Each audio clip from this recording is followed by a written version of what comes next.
नमस्कार, न्यूज़ 24 उत्तर प्रदेश उत्तराखंड में आपका स्वागत है। आपके साथ मैं हूं मानस श्रीवास्तव। उत्तर प्रदेश में 2027 के विधानसभा चुनाव को लेकर समाजवादी पार्टी लगातार सक्रिय और धीरे धीरे सड़कों पर भी नजर आने लगी है।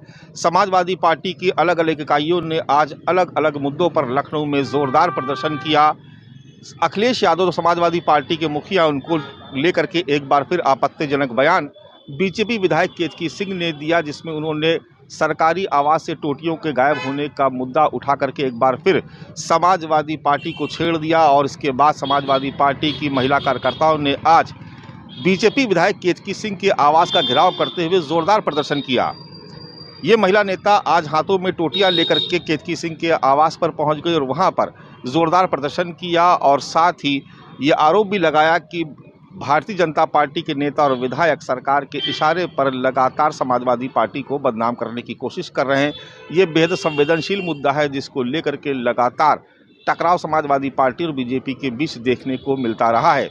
इसके अलावा जिस तरीके से छात्रों पर लाठीचार्ज हुआ, खासतौर से अखिल भारतीय विद्यार्थी परिषद के जो छात्र नेता थे, उन पर जिस तरीके से लाठीचार्ज किया गया बाराबंकी जनपद में, उसको लेकर के लगातार समाजवादी पार्टी हमलावर है। आज समाजवादी पार्टी की छात्र सभा इकाई ने लखनऊ के राजभवन में जोरदार प्रदर्शन किया और साथ ही आरोप लगाया कि योगी सरकार, उत्तर प्रदेश की जो बीजेपी सरकार है, वो लगातार छात्रों का दमन कर रही है। उनकी जायज़ मांगों को लेकर जिस तरीके से प्रदर्शन किया जा रहा था, वहां पर बर्बरतापूर्वक लाठीचार्ज किया गया, एक तरीके से छात्रों का दमन किया जा रहा। हालांकि इस मामले में मुख्यमंत्री योगी आदित्यनाथ ने बड़ी कार्रवाई करते हुए जो जिम्मेदार अधिकारी थे उनको पनिशमेंट दिया, उनको सस्पेंड किया गया, किसी को लाइन हाजिर किया गया। बावजूद इसके जो आक्रोश है वो थम नहीं रहा है। हालांकि इसको लेकर के खुद भारतीय जनता पार्टी संगठन की तरफ से भी आवाज़ उठाई गई थी, जिसका संज्ञान खुद मुख्यमंत्री योगी आदित्यनाथ ने लिया था। लेकिन छात्रों से जुड़े मुद्दे और सवाल पर आज समाजवादी पार्टी की छात्र सभा इकाई ने प्रदर्शन किया। हालांकि अखिलेश यादव खुद भी सोशल मीडिया पर पोस्ट करके इस लाठीचार्ज की निंदा कर चुके थे। लेकिन मकसद पूरी तरीके से साफ है कि आने वाले विधानसभा चुनाव जो 2027 में होने हैं, उसको लेकर के समाजवादी पार्टी बेहद आक्रामक नजर आ रही है। इसके अलावा एक तीसरा बड़ा मुद्दा है, जिसको लेकर के पूरे उत्तर प्रदेश में जगह जगह किसान प्रदर्शन कर रहे थे।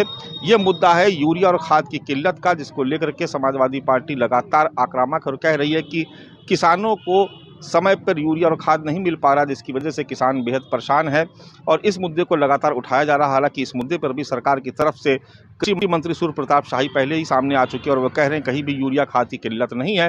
बावजूद इसके जो ग्राउंड रियलिटी है वो इससे बिल्कुल अलग है और इसको लेकर के लगातार सोशल मीडिया पर भी खबरें आ रही हैं और जगह जगह पर किसान भी प्रदर्शन कर रहे हैं। लेकिन किसानों के इस मुद्दे पर भी समाजवादी पार्टी बेहद आक्रामक नजर आ रही है। तो इन तमाम मुद्दों पर आज समाजवादी पार्टी की अलग अलग इकाइयां मैदान में नजर आई, सड़कों पर संघर्ष करती हुई नजर आई। किसान एक बड़ा मुद्दा है और भारतीय जनता पार्टी के खिलाफ समाजवादी पार्टी लगातार ये कोशिश कर रही है कि वो महिलाओं, छात्रों और किसानों को एकजुट कर सके।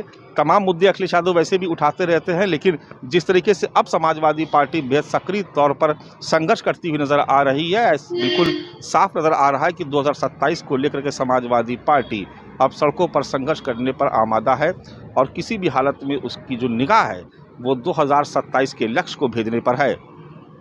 नमस्कार।